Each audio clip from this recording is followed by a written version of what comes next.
Hello and welcome. This is part two, where we actually get into the zodiacs and the new moon in Cancer and how it is going through the houses of our zodiac wheels and how it's going to be influenced by Uranus.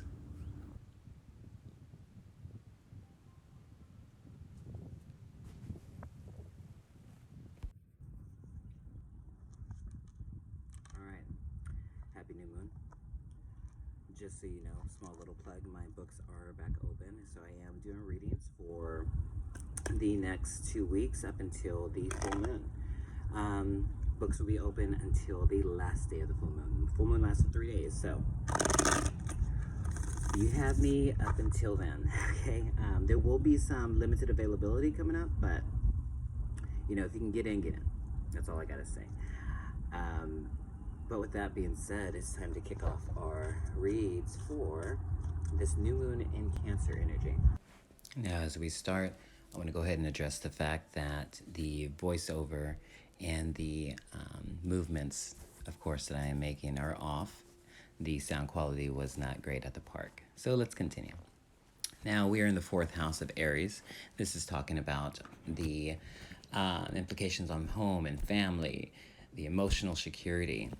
With Uranus coming to shake things up and really move things around, it's really pointing us to see how we respond to that and what really means family to us. What is home? What's that root chakra, that red energy? You know, you belong here, Aries. That new moon's reminding you of that. Now we come to Taurus. Now, Taurus, yours is in the third house, the house of communication, the house of our short-term goals, our siblings, our peers, and our communication or lack thereof. If you're not good at texting, maybe get better at it.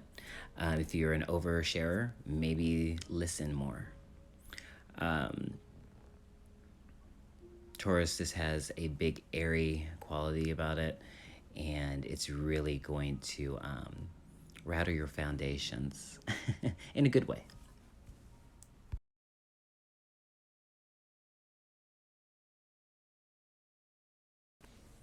Now, next up that we have is going to be our friends Gemini. Gemini, yours is in the second house.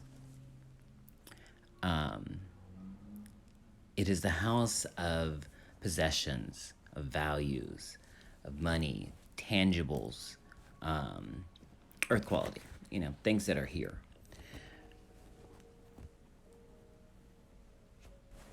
All right, and here we have Cancer.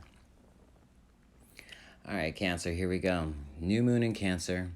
Cancer, of course, is ruled by the moon. So this is like a double whammy.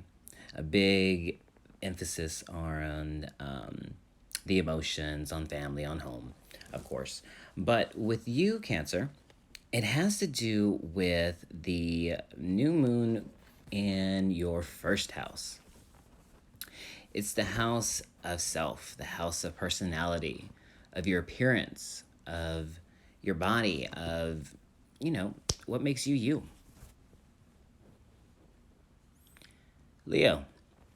All right, now, Leo, yours is in the 12th house, the house of secrets, the house of what happens behind the scenes, the subconscious, the spirit world if you're a psychic, the alone time if you are an introvert. Leo, this is a little different for you because we're used to being in the spotlight and being the rays of the sun. This is inviting us to go within and really find out some of those secrets that we have to ourselves. Maybe we can share them with the world. Maybe there's growth in that. So let's go within and really find out what we have going on behind the scenes. Virgo. Yours is in the 11th house. The 11th house of Aquarius. Virgo, this is all about groups and friends and, you know, your hopes and dreams and your wishes. this is perfect timing in the new moon cycle for you to get what you want, to make shit happen. You know, manifest your shit. We're under the moon. It is time for you to plant those seeds, my earth child. Talk to your friends, work in groups, make your dreams come true. Libra. Okay, Libra, yours is in the 10th house. And this is about your public face, your career, you know, who you are at the office, what the article would say on the interview about you. You know, who are you showing up to the rest of the world as, Libra? There's some energy that the new moon is asking you to tend to with that. With Uranus hanging out, he's shaking things up. Now,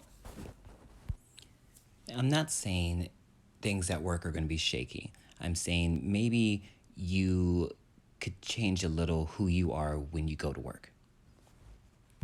Maybe wear the parachute. Okay, now we have Scorpio. All right, Scorpio, yours is in the 9th house, the house of knowledge and philosophy, principles of the big picture. All right, Scorpio, we're not a big fan of rules, and that's okay. This new moon energy that's coming is allowing us to flow with the current and allowing us, Scorpio, to really change how we're viewing things. Maybe some of our principles could use a little bit of finer tuning.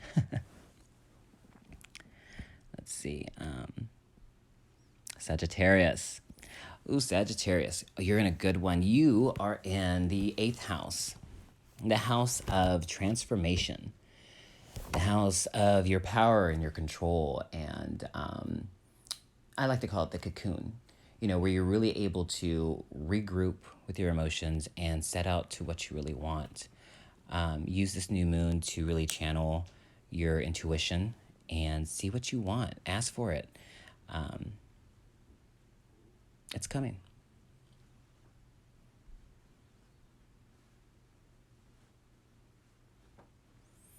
Here I'm trying to express the fire energy from the Sagittarius to really aim and go for what you want, because it's there to seize. And you can transform what you're doing small time into the big. Let's continue. Capricorn, my water goats. All right, Capricorn, yours is in the 7th house, the house of relationships, balance. This one I'm getting a bit of a romantic relationship type of vibe.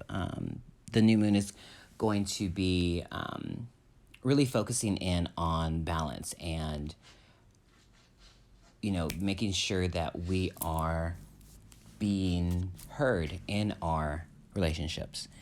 You know, speak your mind and be heard. You know,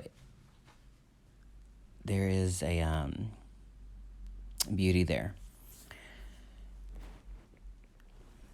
This could also be stirring up things in your public life or with other kind of partnerships.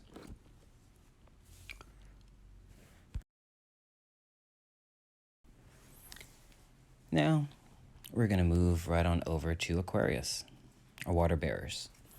Aquarius, yours is in the 6th house, the house of servitude, of work, of health.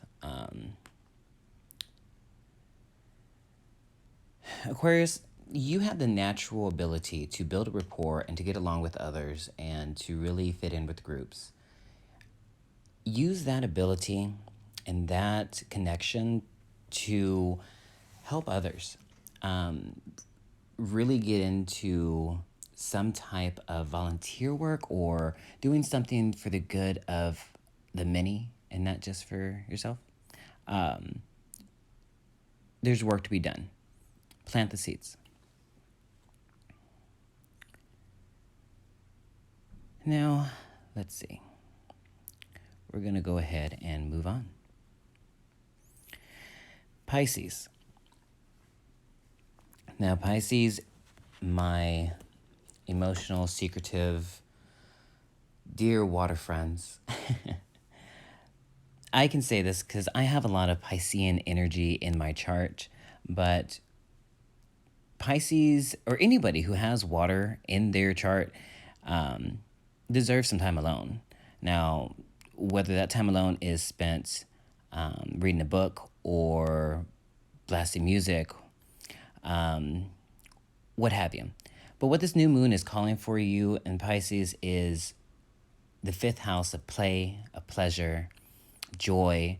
Have fun. Go do something that's going to shake things up and really bring light into your life.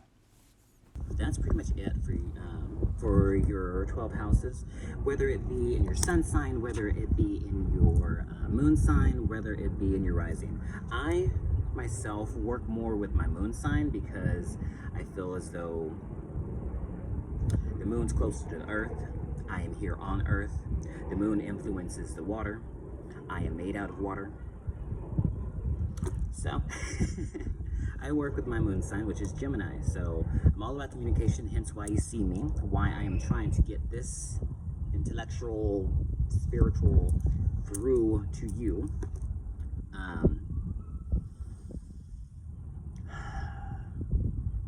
Happy new moon. New beginnings, fresh start. Let's make some things happen. Get your damn journal, write down your shit, make your stuff happen. It's time. This moon energy right fucking now is taking us throughout the rest of the year. Alright? We are halfway through. 2021 is almost gone. We're going for those 2022.